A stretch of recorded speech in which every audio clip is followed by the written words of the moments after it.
Welcome to the Clear to Send podcast, a podcast about wireless engineering, where we educate you on Wi-Fi technology, talk about design tips, troubleshooting, interviews, and the tools. Here are your hosts, Rowell and Francois. Hello, everybody. Good morning, good afternoon, or good evening from wherever you are listening to this episode. Thank you for joining me here today. It's just going to be me on this episode because me and Francois have both been pretty busy the last couple of days, actually the last couple of weeks. But I do want to share this episode I did with iBwave. And actually, it's not just an episode, it's a webinar that I did with iBwave on designing Wi-Fi networks in higher education. So if you want to see the slides and actually the video, you can head over to the show notes and you can get everything there. This is just going to be the audio version, so I am talking about slides. So if you don't know what I'm talking about, you could download the slides over at the show notes. Head over to cleartosend.net/171. And so I won't delay you any further. Here is the webinar.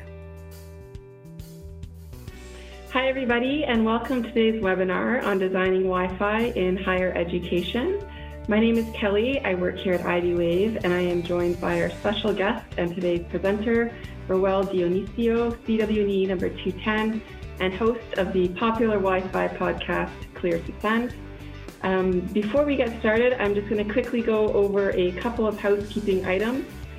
Firstly, we are going to be recording the webinar, and we will send out a copy to everyone shortly after the webinar is completed. Secondly, we are going to take questions as we go through the webinar. So if you have them, please use the GoToWebinar chat box on your screen and send them to us, and then we'll get to the ones we can and try to follow up with the ones we can't after the webinar. So with that being said, I think we're ready to roll. So Rowell, I'm going to hand it over to you. All right. Thank you. Thank you for having me, iBwave, and thank you everyone for joining us here on this webinar about designing Wi-Fi networks in higher education. And so the agenda that we're going to go over today, I'm going to talk about some of the challenges we are seeing today, the approach that I take and many other people take to Wi-Fi designing for capacity in large spaces, and also talk about the upcoming Wi-Fi 6 and the considerations you should take and looking into the future. So hello again, my name is Rowell Dionisio. I'm actually a network engineer in higher education. I also do a lot of Wi-Fi design and configuration for enterprises and other institutions. And I also co-host the Clear to Send podcast at cleartosend.net, where we primarily talk about Wi-Fi. So if you want to learn more, you can head over to the podcast and engage with me there. So some of the challenges that we run into today, a lot of this is because everything is going wireless, or everything is already wireless, but we still have these challenges in deploying wireless, right? Because we have things like aesthetics that we have to follow, and we don't want to, or people don't want us ruining the aesthetics of the environment. It used to be coverage based previously, but now we have to design for capacity. And then we have BYOD, right? Everybody bringing in their own devices onto the campus, and we don't really know what devices those are and what their capabilities are. And then with Wi-Fi being invisible, there's a lot of troubleshooting sometimes that has to happen. And so we have to know how Wi-Fi works in order to troubleshoot it efficiently and come to a root cause much faster. And then we have all these innovations that are coming in the future that utilize Wi-Fi networks, and we'll talk about that in the upcoming slides. And I'm sure a lot of you guys also have way more challenges than what I run into or what I've experienced. And what we could do is maybe some of you guys can put that into the chat and talk about what kind of challenges you're running into. Maybe there's something that I haven't covered, and we could also let everyone know what you're seeing on your campus to help prepare them for the future. So like we said in the beginning, if you have any questions, go ahead and put that into the chat, and Kelly will interrupt me if there's a question I should answer during any of these slides. So I'll try to go fairly quickly here because we have about an hour and I do want to leave some room for questions. Now, I don't have all the answers, but I'll try to answer everything the best that I can. So moving forward, Wi-Fi design. Why must we design Wi-Fi? Why can't we just place access points up wherever we want?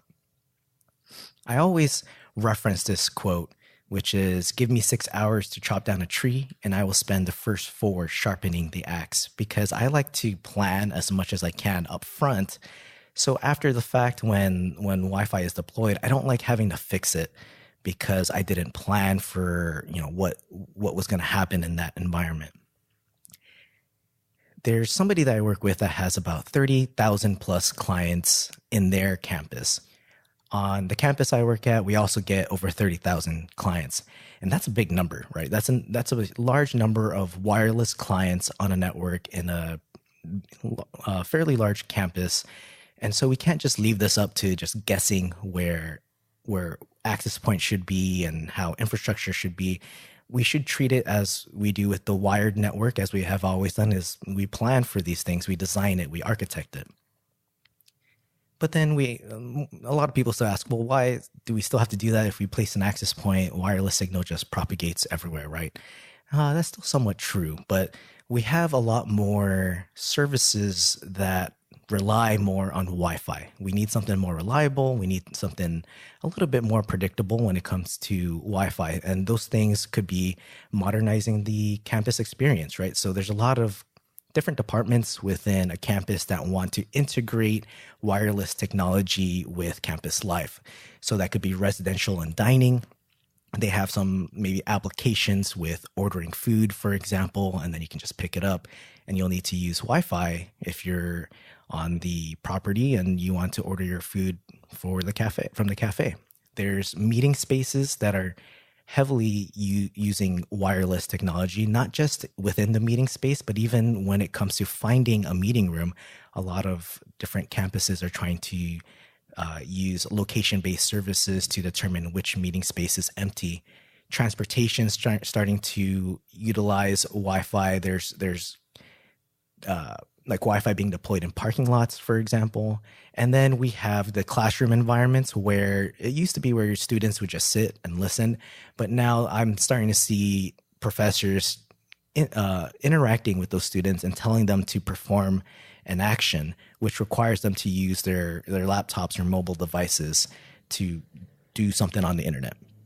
And then there's other things where services are more streamlined. So let's say you're getting in line somewhere, you can do some sort of auto check-in, for example, because your mobile device came into the area and it was detected that you're in a specific room and it could check you in. And that's just one of those examples. And we're just in that phase where that instant gratification is needed because we don't want to wait. We want things to be more efficient. And then there's also the smart campus.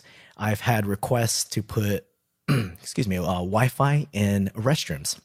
It's kind of a weird request, but when I heard the use case, they were trying to be more efficient with handling staff to replenish supplies in restrooms. So they wanted some sort of sensor in a paper towel dispenser.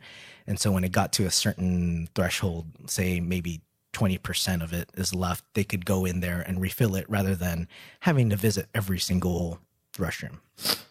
There's people wanting to see sprinkler systems on Wi-Fi. There's AC and lighting, trying to make that more efficient, and trying to figure out how often people are occupying spaces. There's people using Wi-Fi for that. And also a lot of thoughts around using Wi-Fi for building access. So if you put your badge on your mobile device that we always carry, maybe you can just, when you get near the door, it would just open it for you. And then lastly, I always like to talk about capacity, because on a campus, there are lots of high density areas that require the capacity planning. And the difference there being you have the high density areas, but maybe it's the type of applications that's being used in that environment. So when it comes to the life cycle of how we design for Wi-Fi, there's these the slide that talks about collecting requirements, identifying constraints, doing your design, deployment, and validation. So I'll talk about each of these, and I might go kind of quick. So if you guys have questions, I'll try to answer those at the end or during the slide. So before we actually deploy wireless, we want to collect requirements, because by failing to prepare, you are preparing to fail. And I've gone through this before where somebody wanted Wi-Fi and maybe I was just time constraint. So I deployed it, but then it didn't meet their requirements. And that's because I didn't figure out what those requirements were. So what exactly do you collect? Now, this is not the end all of collecting requirements. This is just some of the requirements, like the location. I like to physically walk the location and see what it looks like. I have a floor plan. I look to see if there are any walls missing from the floor plan, or maybe there's added walls or added rooms from the floor plan. I've run into those scenarios. What type of building materials are used, because that's going to affect the attenuation of the signal and how far that signal can go. For example, you might see a wall where it looks like drywall, but behind the drywall could be brick or cement or metal. I've seen different scenarios like that. We also want to know, where are the network closets, right? Because you want to know if you could run Ethernet to where you need the access point, and maybe that exceeds the length. So that's important to know things like that. And like I said earlier about floor plans, I always grab the floor plans as much as possible, because that's what I'm going to use for my design. So in addition to that, I like to collect what the intent is, right? How are they going to use Wi-Fi? What type of applications will be used? Now, when I ask these types of questions, usually most people don't know what the answer is, right? It could be for a lecture hall, and I could ask a question like, so how do you plan to use Wi-Fi?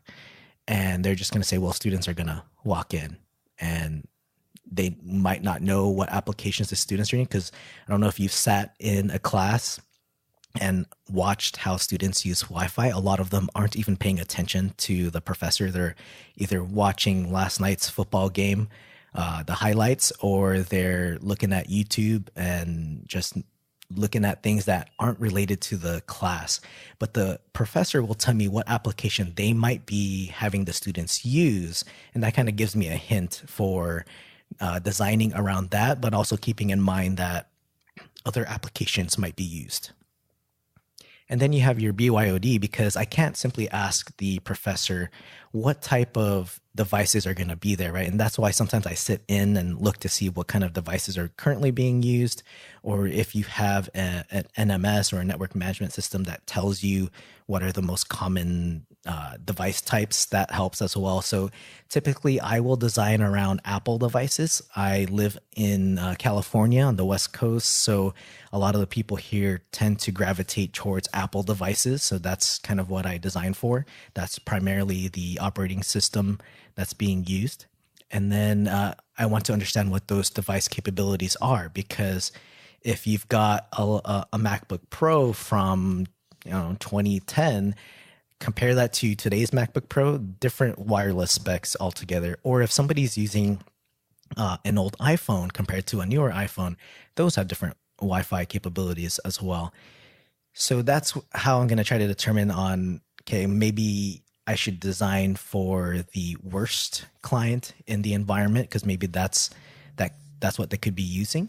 Or even on a classroom space where they have those laptops and carts and they're using Chromebooks, for example. So that could be one of the requirements I collect, saying, okay, you're going to hand out these Chromebooks during your class, and that's what you're saying is your most critical device and the application that's being used, whether that's just a web browser or what are they downloading on the web. I ask as many questions as I can, and I actually have them show me what they're going to do over Wi-Fi, so I can try to plan for that application, the capacity, and the density. And then I collect information from, say, the building manager to determine, okay, where do you have any requirements for me as far as I can't put access points here, or maybe I can put them there. I've had building managers say, I've had building managers say they don't want to see the access points. And so I tell them how Wi-Fi works, because you shouldn't hide the access points, because if you hide them in the walls, then the signal has to go through the wall. And what I typically do is I bring two different scenarios with me. I bring the ugliest co-location mount with me, right? It mounts to the wall, it mounts the AP, and it also mounts an antenna. It's a large enclosure type that's co-location mount. And then I also bring maybe an external antenna or just the access point itself. And I won't even give them multiple options. I just say I can do it like this, which mounts on the ceiling with the co-location mount, or we can just mount the AP. And usually I just have them gravitate towards the solution I really wanted them to use, and that kind of works in my scenario. So you want to consider some of those aesthetics, and maybe you do have to use external antennas to help kind of blend in with the aesthetics.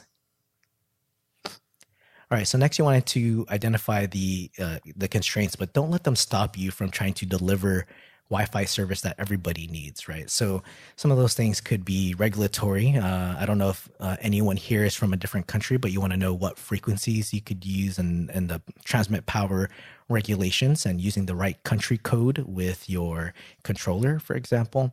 And again, the aesthetics, I don't want to beat that up too much, but I typically get, oh, wow, that access point is huge and it's ugly. And then architects say, no, that's going to ruin my beautiful building. I don't want that to be installed anywhere. So we usually have to juggle with that, right?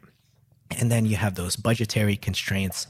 I don't know how some of the other campuses allocate budget for wireless and infrastructure and cabling, but that's something to consider based on how many access points you're going to install, right? So however many access points you're going to install is also going to determine your PoE requirements. So there's also the PoE budget, and then that's going to determine how many switches you're going to need and the cabling. So usually that's the most expensive part, is the cabling. And then you want to minimize how much you're going to go back and try to fix that post install. And so that's what we want to try to minimize with a lot of planning and designing. And then you want to pick your vendor. So if you're going through an upgrade cycle, determine the cost per access point, how much is licensing, are you going to use a controller or multiple controllers versus cloud managed, and then also the cost of antennas if you need them. And I'm a huge proponent of using antennas because it can shape the RF signal, but if that's not possible to do, that's going to be a constraint for me. So I'm going to have to work with using maybe omnidirectional built in the access point. And then there's building codes, which, to be honest, I'm not too familiar with building codes, but I try to work with the building manager and the installer to make sure one, that the safety is important, because I don't know about you guys, if you deal with faculty members, sometimes they get pretty agitated if somebody is working in their office and a speck of dust might fall off the ceiling, and we got to consider things like that, and installing APs not too close to sprinkler heads. So that's where a walkthrough comes in handy. And then you want to get that buy-in, right? So trying to accommodate a lot of people's constraints, or make it sound like you can accommodate them, so it gets the buy-in there. And so I try to work with everyone that's involved. So here's a classroom that had a couple of constraints for me. This seats about 186 people, I believe. They renovated this classroom, and this used to have just one access point to service this whole room. And so that was good back in the day when nobody was using wireless.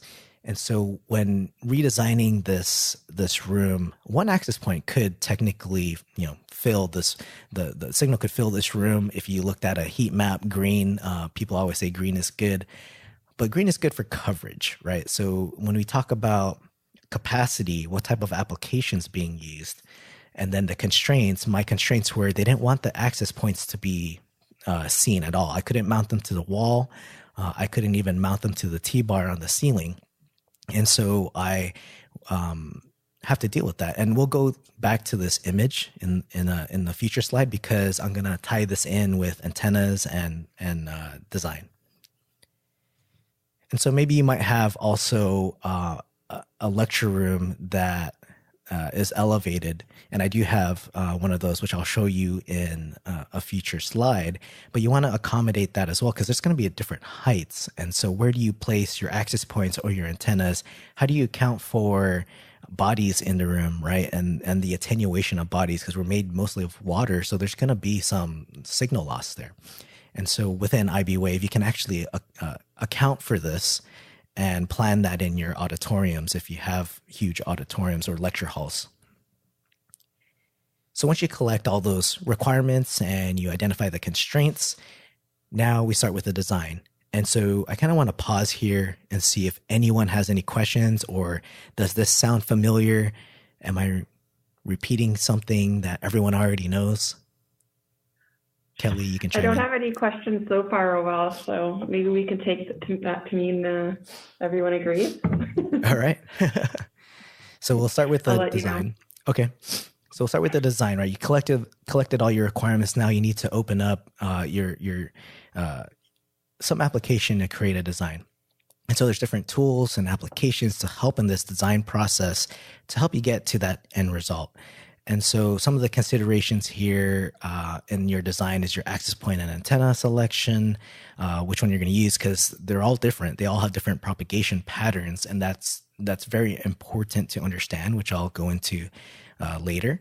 You want to know if you're going to do static versus RRM or something other than not just RRM, but any other vendor's automatic algorithm to determine channels and transmit power. You want to keep that in mind. And also, most importantly, is keeping in mind the device types, because a lot of us like to focus so much on the infrastructure side, the access points. But what about the devices? Because not all devices are the same. They all have different types of radios. They're manufacturer proprietary, so they all have their own algorithms, and they all have very different capabilities. And so you want to keep design with the device types in mind. And then you're going to use your design application, something that's focused on just creating a design for your wireless environment. And obviously you're here watching this webinar, so iBwave Wi-Fi is going to be a good example, which they have something on desktop and on a tablet, and you could use this for validation as well after you've deployed it, which I'll go into. So as we're designing for capacity, I think the most common question, the most asked question by people is, how many access points do I need, and how many users can I put on an access point? And so what I like to say there is when you're trying to develop that number, how many access points, the design application can help you determine what that number is, because you're going to put in all those requirements. You're going to put in your floor plan. You're going to put in your coverage areas and what type of applications are going to be used in that environment. And because we have computers now, right, a lot of this math can be determined for you. And I'll show you how I could do it the manual way, which I don't do this anymore. I use the design application to determine this for me, and then I adjust how I see based on the environment. But that's I trust the application to help me determine how many access points, and I don't like to put a lot of users on access points, right? So you'll see vendor documentation that says we can put 1,000 users on this access point. I mean, that might be true. You could probably associate 1,000 clients on an access point, but what happens if all 1,000 users start watching an HD video? I'm pretty sure that might not be a good experience for everyone. So that it really depends on what type of application is going to be used on Wi-Fi. And then also antennas, depending on what antenna you use, those have different propagation patterns. So we want to use an antenna to shape the RF signal to where you want it to be, and you're going to create things what's called contention domains. And a contention domain is because Wi-Fi is such a finite resource. There's so many channels that we could use for Wi-Fi that we don't want to have Wi-Fi access points contending for airtime on the same channel. We want to plan that accordingly, and again, the application, the design application, can help you do that. And then we also, I don't know about you, on my campus, I still do some temporary installs for events. So sometimes we have to put up a temporary solution using a tripod and mounting the access points on those tripods, which I have some photos I can share with you with how I deliver Wi-Fi kind of quickly and to meet demands of an event that might not be like the normal classroom. And then also designing for interactive learning or instruction, which I mentioned earlier. I've worked with a professor to understand, okay, you're telling me you have this interactive teaching that you're doing. What exactly are you telling the students to do, and what do they have to do over Wi-Fi? Because I had this professor tell me he was in one of the auditoriums, lecture halls on campus, and they had a very poor Wi-Fi experience. Even if it was just him telling students to go to a web page, with all 100 plus students trying to do that, it was kind of slow for a lot of students. So hit or miss for a lot of students. And he was in an older, a room that was designed a long time ago and just had one access point in the very back. And it just wasn't able to keep up with that capacity. And so I moved him to another room, which I'll show some pictures. And that actually helped by me creating these different contention domains. We were able to put a certain amount of users on access points, so that way that load is kind of distributed across different access points. Rowell? Yeah. Can I interrupt you with a couple of questions here that we've gotten? Sure. So one is, in terms of capacity planning, what SLA do you try to achieve? So I don't really try to achieve an SLA. I try to provide the best signal and quality of that signal to the user. So if they can get more than, because everyone does speed tests on campus. I kind of like it, but don't like it. But everyone's just testing the wireless network. So if I can get people to do a quick test and they can get over 50 megs up and down, right? Just to quickly test it, because typically user traffic is small burstable traffic. And so that traffic is going to, I just want to get users on the wireless medium and then off as quickly as I can. So I'm not really trying to meet an SLA. I've never had someone say, I absolutely need at least 2 megs per person. Because wireless is a shared medium, it's unlicensed frequency. If somebody had a cordless phone that operated on 2.4 gigahertz and we were using that same frequency as well, that kind of kills the SLA, right? And I can't do anything because it's unlicensed frequency. I can say, hey, can you just turn off that phone? But I mean, if they're using that phone or maybe an analog video, that's just kind of puts that SLA out the window. And so I'll kind of go through a little bit of that with this slide. Are there any other questions before I go into this, Kelly? I do. It's not so much capacity though, but the question is from Anders actually. In terms of auditoriums, do you recommend overhead or underseat mounting, or what would be the pros and cons of each? Yeah, so I've always done overhead mounting because it's been easiest in terms of budget and installation. My installers have access to above the ceiling, and we install that way. I have looked at underseat deployments, but the cost has always been too high, and we just never went that route. So the answer is I've never done an underseat deployment, so I can't give you a pros and cons. Okay. And I have one question that just popped up, I think relevant to the slide you're about to talk about. What is the meaning of the 2x2 2? Sure. Okay, so I'll hop into the slide then, if that's okay. Yeah, makes sense. All right, so here is a spectrum analyzer, that image there at the top. And what I'm measuring is somebody doing a test with a bunch of Chromebooks that was 2x2, 2, right? So that's 2 transmit, 2 receive chains, 2 spatial streams. These are Chromebooks. And I had an access point operating on channel 40. And so that's what that graph looked like with those 8 laptops. It was, they were doing a test with just 8 laptops, but there was going to be about like 36 laptops, I think, in use altogether in 3 different rooms. And part of that Chromebook experiment was each student had to take an examination on the Chromebook, and they would have to download audio files as part of the test. So what I did is capture the spectrum on it, just because I wanted to show what that looked like with 8 laptops there. And so that's what that 2x2 2 is: 2 transmit, 2 receive chains, and also 2 spatial streams. And that's important because when I try to do this math manually, right, like let's say the application throughput is 2 megabit per second, and my devices are these Chromebooks, 2x2, 2 spatial streams. If you look at the MCS index, they'll get about 144.4 megabits per second. That's like the raw, but in actuality, it's probably half that. So it's 72.2 megabits per second because Wi-Fi is half duplex.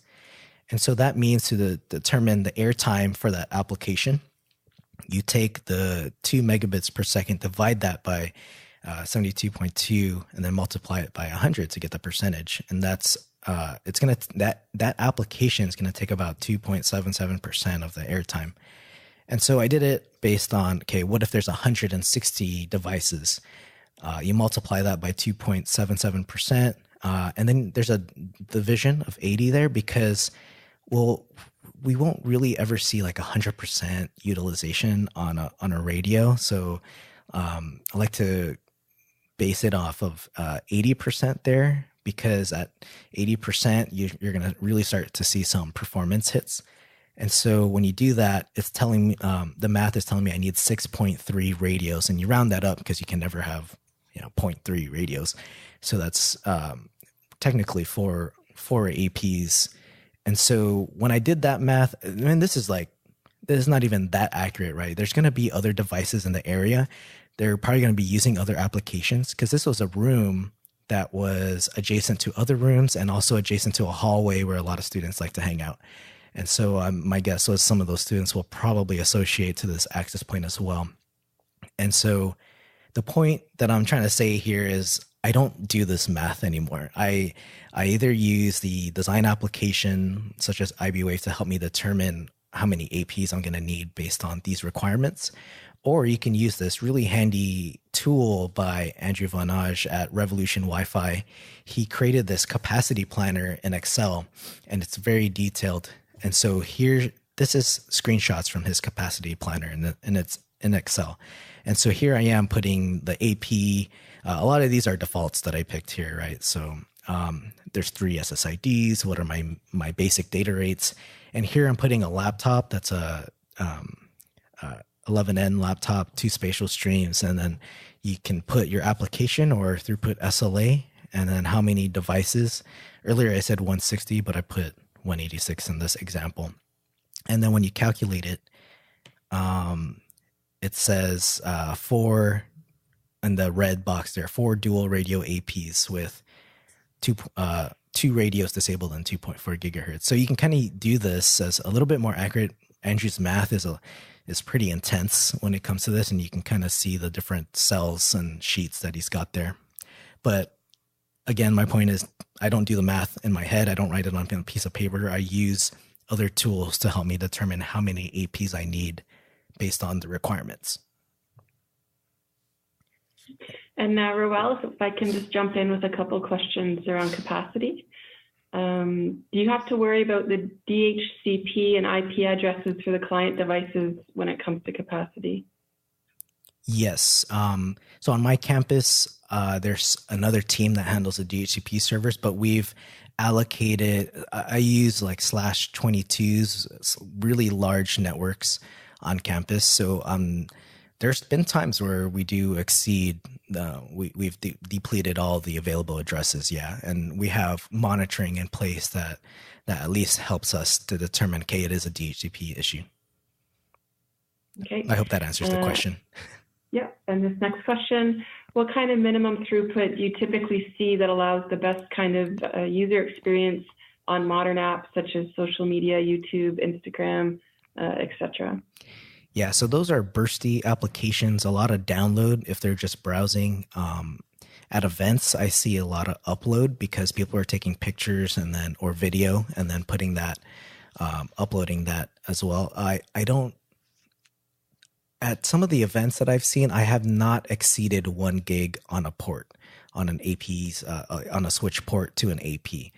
With that said, I probably see less than like 50 megs usually, because again, that traffic is usually bursty and it's quick. It's never like this consistent. I'm not hitting this consistent bandwidth there on a single port. Okay, thank you.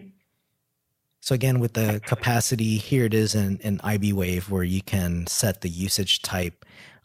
You can customize these, but it helps you determine, okay, how many access points am I going to need in this area, or what I call a capacity area. So before I mentioned like how important the antenna selection is, right? So if you take an AP that has a built-in omnidirectional, this is what the pattern would look like, the RF pattern. And you can see this within iBwave, which I think is really cool when you select the AP or the antenna. Even on the left side, it has your 2D 2D pattern on the horizontal and vertical. So the omnidirectional kind of looks like an apple.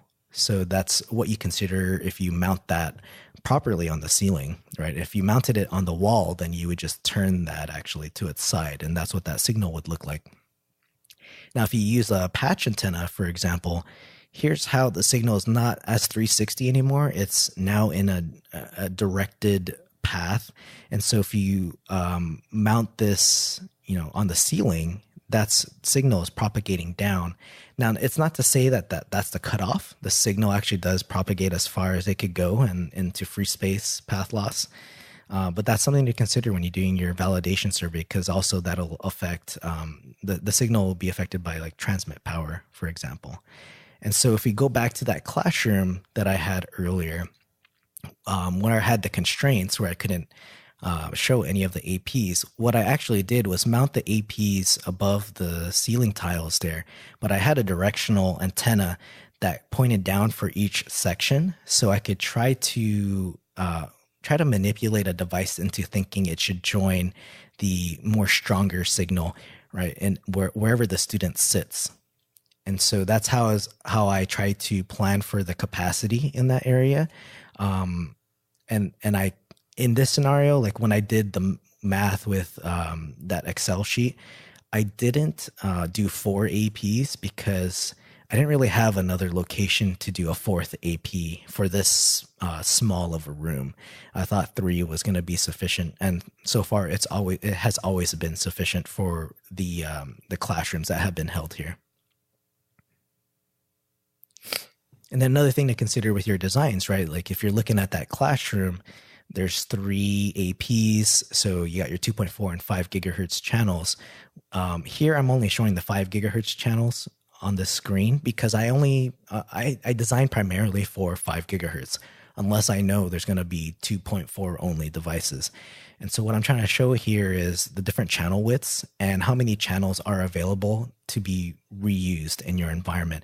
In the classroom environment, the previous picture, I could have just used channels 36, 40, and 44, for example, right? Now, I wouldn't put them right next to each other because then you might be approaching like adjacent channel interference. But I primarily design on 20 megahertz channel widths because that gives me the most channels that I could use, especially in environments where there's a lot of APs, a high density amount of APs. I use 40 where I can, but I have never designed above 40 because in 80 megahertz, there's still not enough channels for me to reuse. And also in education, I find that a lot of devices aren't even 80 megahertz capable. So why even use 80 megahertz if they're just going to use about 20 megahertz worth of that channel? And then 160, I just completely ignore because the reuse there is not available. You can put 2 radios on 160 megahertz channel widths, and then you have to reuse the channel again. And so what I want to do is try to minimize the amount of co-channel contention, so that way I have different capacity zones. And essentially, if there's one or more APs servicing the same area and they're on the same channel, that's pretty much the same capacity like contention domain because it's the same frequency. So going into events, and let me check my time here. All right. So going into events, here is an example of a tripod setup that I used, and you can see them with the red squares on the left and the right. So on the left, I have a tripod with one AP using two antennas. So this is the either Cisco 3802 or 2802 using the Dart connector. So I can use two APs. The channel separation is pretty large there with those two APs, and those were both on 5 gigahertz. And then I have another one in the bag with one AP. Now, the reason why I picked those locations is because that's where I only had the jacks, and so I couldn't put them anywhere else. Not without running a cable, but I didn't want to have the safety hazard of somebody tripping over a cable and then basically tearing down the whole wireless network. I have since then did a more permanent solution. It was kind of costly because they didn't want any of the APs mounted on the wall. So you can see like it's a wood panel wall. I couldn't do it on the ceiling because my installer couldn't even get up there to run cabling. So I did it right along the top edge of the wood there. There's I should have added a picture, but there's just an antenna that's showing there, pointed towards the middle of the floor. So you've done your design, you're feeling pretty good about it. Now it's time to actually deploy, which means installing and configuring these access points, right? Because it's all about the execution. And so when it comes to configuring, you want to understand what these knobs do, right? A lot of people, I think, don't completely understand how RRM works. That includes like every single vendor's. I just use RRM to encompass all the vendors, even though that kind of applies to Cisco, but understand how that algorithm works. So you can understand how it's trying to pick those channels for you and transmit power. When it comes to load balancing, I do not use that feature. I've been burned by that feature a couple of times, and I just don't think the infrastructure should be telling the client where to join, because ultimately the clients decide which access point they want to join. I mentioned this before, channel bonding, use 40 megahertz if you can. If not, because maybe you don't have enough channel reuse, then drop down to 20 megahertz. Because as you increase the channel, you need better SNR or signal to noise ratio. And the signal to noise ratio is a good metric because that's the quality indicator of that signal. And then a lot of people talk about data rates. Should I keep low data rates on? Should I raise them as my minimum data rate? I say don't go crazy without testing, because when it comes to a BYOD environment, you just never know if a client needs to use lower data rates. And maybe because it needs to use a lower data rate because maybe it needs to send a signal or transmit its signal at a lower modulation, right? So it has to use a lower data rate. Because sometimes the lower data rates are better for the stability for the client. So here's an example of a data rate example. I took this the other day. This was my iPhone 10, and my lab wireless network, I set it to a minimum of 24 megabits per second. This is on the 5 gigahertz. That was my minimum data rate, 24. Now, this is just a section of time where it was transmitting and receiving data. So you can see that flat line in the beginning, that's 24 megabits per, the data rate of 24 megabits there. And then it sometimes jumps up, right? It transmits at a higher data rate. But what's more interesting is those two red squares that I highlight there. That is my phone trying to transmit at a 6 megabit per second data rate. Now, the AP is not going to acknowledge that because its minimum is 24. And so it does this for quite a bit of time, right? It doesn't look like a lot of time, but consider how quickly we transmit and receive. It's trying to do this at 6 megs. I don't know why. I didn't really analyze it, but I wanted to show you that sometimes clients will transmit at lower data rates, even though your minimum data rate is set higher. And so you want to consider that, because this here in the square, what that means is if my device is sending at 6 megabit per second data rate there, and the AP is not acknowledging it, that's a retry because the AP didn't receive it. And so now we have this back off timer. And so the retries are what's going to make it appear like your wireless network is slow. So just be careful with the data rates and test them. So once you deploy, validate, you want to check your work, right? Here's a deployment where we said, put the APs, mount them on the ceiling tiles. Now, this environment was a very, very beautiful building, and I think they just didn't want the AP to be shown. But they installed the AP with a lot of metal, and we had complaints about this specific area. And so this is what happens when you don't validate. People complain when they said, yeah, they said wireless going to be there, but this is what ends up happening. So we ended up having to move that to the T-bar there. Here's another one where someone just didn't install it all the way, right? They made all the effort to put it on this mount, but they needed to flip it upside down and attach it to the T-bar there. Here's another one where I don't have no idea where the 3 other antennas went.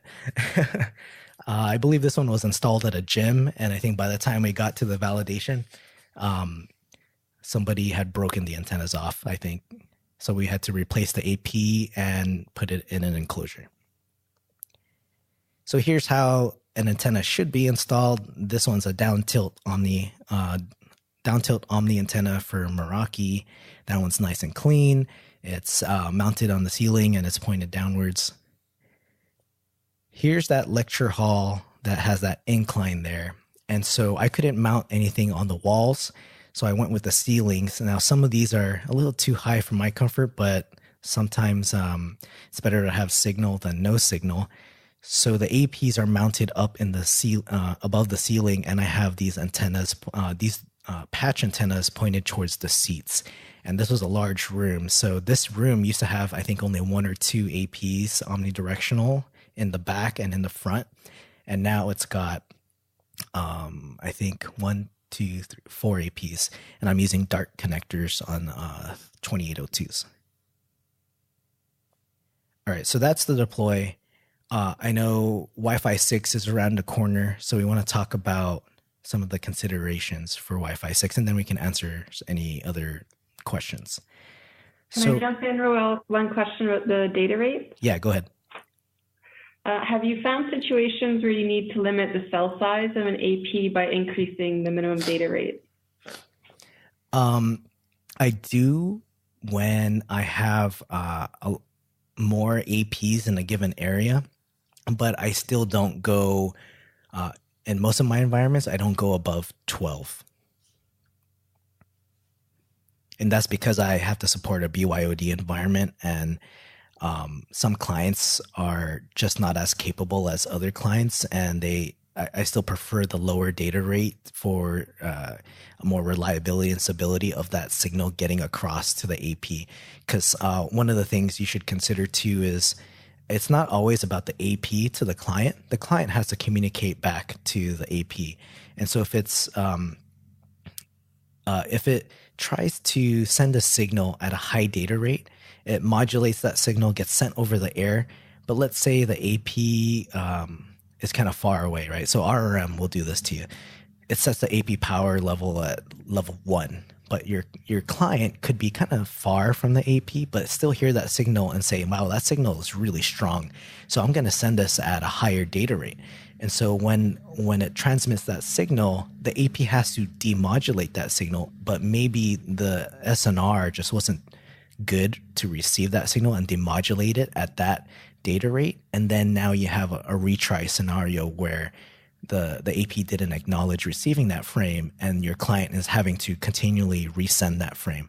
And so that's why I don't like using super high data rates for that purpose. I've seen a lot of sticky type clients where they just stick to an access point for whatever reason. And there's just a lot of clients that don't support 802.11v, for example, or even 802.11r. So we have problems like that. So that's why I like to stick with a lower data rate. I don't go above 12 as my minimum. Thank you. All right, so Wi-Fi 6, right? It's 802.11ax. It's not yet ratified, but the draft is really mature, and I don't expect to see that.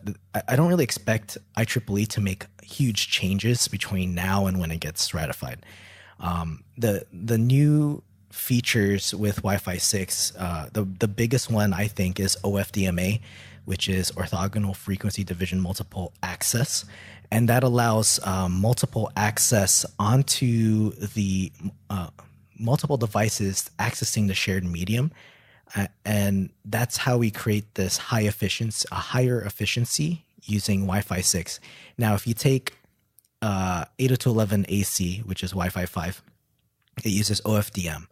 That is like a single transmission for a single device. It's using up the whole, let's say, 20 megahertz frequency.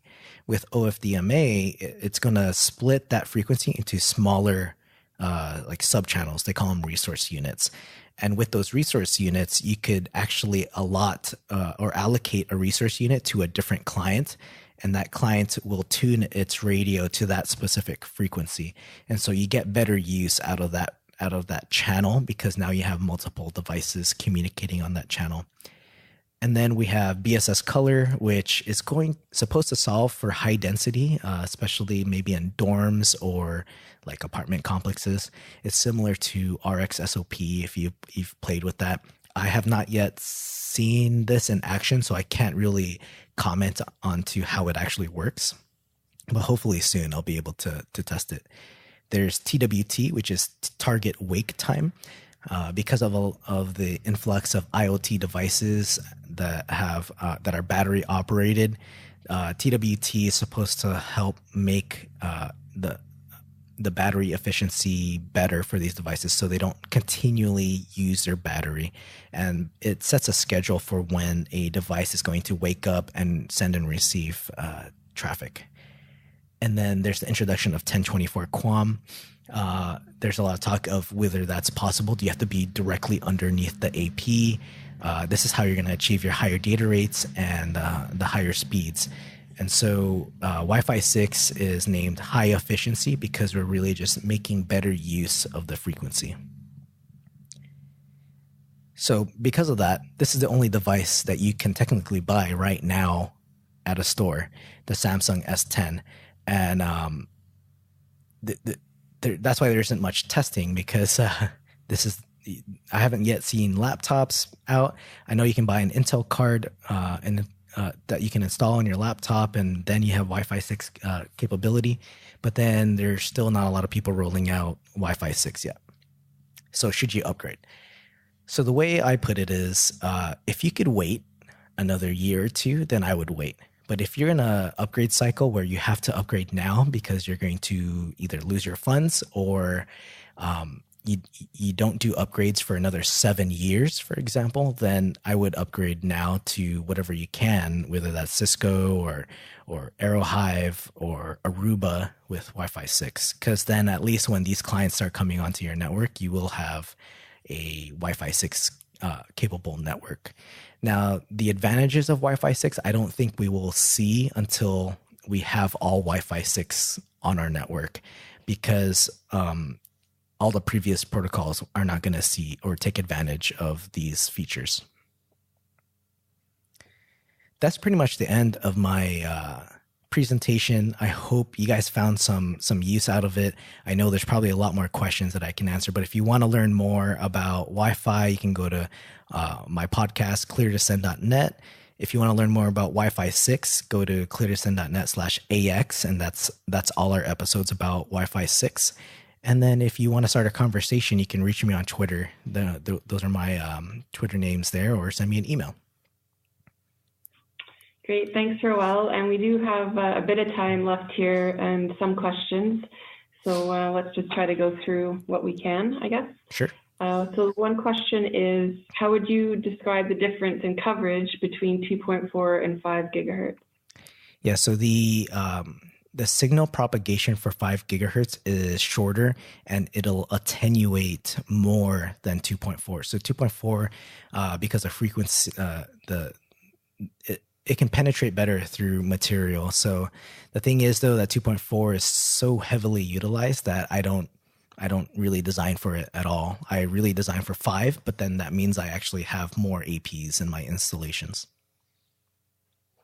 Okay, makes sense. In what kind of scenarios do you recommend to use 80 megahertz or 160 megahertz? If you have a room that is so isolated that no other signal penetrates that room, then maybe you could use 80 or even at 160. But then you have to have a device that supports 80 and 160 megahertz. So if people are bringing in Chromebooks and they only support up to 40 megahertz, you're wasting the other 40 megahertz, and that you could maybe potentially use that for another access point. But yeah, it really just depends on your room. I know some people use 80 megahertz because they can. They do have enough isolation between any other network that they are able to use 80 megahertz, and the devices they use do support 80 megahertz or 160. Okay. Since you use the 22 subnets, how do you manage handing them out? Are they in zones such as geographical locations? And how do you manage people roaming and holding IPs? So we do separate them geographically as part of the campus, primarily around different schools. So like your school of medicine or your engineering school. So we reference them as quads.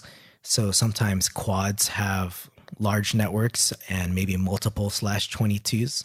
And then when it comes to roaming, we have roaming between our controllers. So as long as they're roaming, they could roam and still keep the same IP address.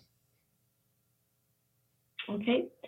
So this question is, if the scope of the WLAN design install is for both indoor and outdoor, would you consider, or have you ever done it as a two-stage process? So doing the indoor Wi-Fi installed and surveyed first, and then the outdoor, let's say. Yeah, so most of my installations are indoor with pockets of outdoor where people really need it. And so it's always been the indoor first because that's primarily where everyone really needs it. And then outdoor, we put it, I design it so that it doesn't fully penetrate into the building, because then it could, what I've seen is it creates a problem for those who sit by the window, and they could potentially just start associating to the access point that's outside, where there could be an AP indoors with a better quality signal. So that's, I do it in that kind of phased approach. I treat it as separate projects. I never do, I haven't done an outdoor and indoor as one project. Okay, thank you. This question is, if most of the clients are 1x1 or 2x2, should I consider APs that support 4x4, and how much different would performance be? With multiple antennas on the APs, which are nowadays like 4x4, and with Wi-Fi 6, you're going to get as high as 8x8. You have at least antenna diversity. So any sending and receiving antenna, if it can get a better signal to and from that client, it's going to pick that antenna. So I think having more antennas is good on the AP side. We just don't see that on the client side because of battery consumption. Okay. This question is about AX. So what kind of wireless card that you know of can they use to gather 802.11ax frames, either on Windows or Linux? Do you have any suggestions? Yeah, so right now I can capture frames on my MacBook Pro. It's the later model, I think 2018, not 2019. But I have to do it in an active mode. So I use this tool called Air Tool on the Mac, and you can capture the frames that way and then use Wireshark, or you could use Wi-Fi Explorer on the Mac as well. You could probably do it also on Windows using OmniPeak with the adapters, as long as they have, the software has the update to decode Wi-Fi 6. So as long as you check with your application vendor, they should be able to tell you that. Okay. This question is, would you recommend a AP on a stick or predictive survey? Most of my surveys are predictive because AP on a stick for me takes a lot of time. And on a campus environment, it's very hard to do that unless you come in super early before anyone is there. And if you are doing it where there's people there, it just gets in the way. And I know a lot of faculty and staff do not like that. I don't know if like that's the same with other campuses, but AP on a stick will get you more accuracy with where you're going to deploy Wi-Fi, especially when you're using the AP that you're going to deploy. Predictive gets me pretty close, but I always say do a validation afterwards for both your AP on a stick deployments and predictives. Okay, and maybe just two more questions here. Do you ever change access point power levels, or do you let the controller select that more? So I do both. Sometimes I see the controller doing a good job on RRM, and sometimes I don't, right? So for environments where I haven't redesigned it, I will do a static configuration, meaning I pick the channel and I pick the power, but more focused on the power. When it's a new design, sometimes I will let RRM pick just to see how well it does, or maybe there's some RRM parameters I need to change in order to get it to where I think it's at a good spot. But it's something I have to validate afterwards, because I mean, you could look at transmit power levels, but you do need to, again, do that validation survey to really see what that signal looks like. But I've seen problems where RRM either puts the transmit power too high or too low because the APs are very close to each other. Okay. And one last question. Have you ever had people inquire about the health considerations of increased Wi-Fi penetration or increase in frequency, such as 5G? That's a question about health concerns? Yeah. Do you ever get people concerned about the Wi-Fi signal penetration? We do get a couple of those, and we either just remove the AP from their room. I don't really know how to answer it because I'm not a scientist, but I always tell people there's so much frequency in the air, you know, like your AM, FM radios, your microwaves, that I think Wi-Fi is going to be the last thing that would harm us, because that operates at like 1/1000th of like power of a watt, right? Where your microwave, which operates also on 2.4 gigahertz, is operating at like 1,000 watts. So it's much, much more popular. And what I see when I do my validation surveys, so try this, guys, when you do your validation survey, or if you have a spectrum analyzer, put it on 2.4 gigahertz and then go microwave something and go watch your spectrum analyzer just shoot through the roof. That means you should replace the microwave because the shielding has deteriorated. It's a good trick. So I think that's all we have time for. We have hit our time limit today. So Rowell, a lot of thank yous here on the comments and saying a great presentation. So thank you very much for being with us. And once again, to everyone still with us, be sure to check out Clear to Send. Rowell's got a lot of podcasts there with a lot of really valuable information on Wi-Fi that you should check out. And so that concludes our webinar for today. Thanks again, Rowell. Really appreciate having you on with us. Yeah, thank you for having me, and thank you guys for listening. Thanks, everyone. Bye-bye.